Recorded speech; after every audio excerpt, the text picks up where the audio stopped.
Najprej prisluhnite skladbi.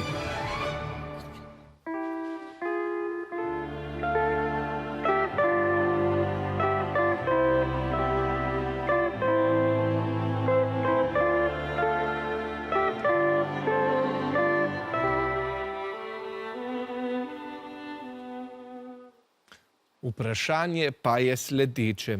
Slišali ste odlomek pesmi iz slovenskega filma, ki je nastal po literarni predlogi slovenskega pisatelja.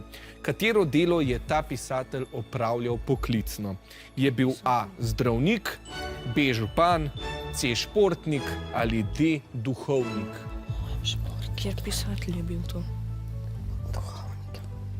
Kjer pisatelj je bil? Ok, kaj ugibamo? Zdravnik? Ok, športnik.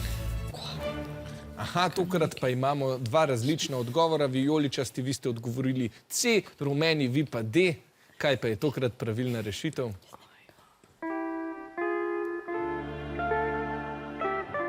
Slišali smo odsek pesmi Cvetje v jeseni, ki je tudi naslov slovenskega filma in povesti. Avtor tega dela je Ivan Tavčar, ki je znan še po drugih romanih, na primer po Visoški kroniki.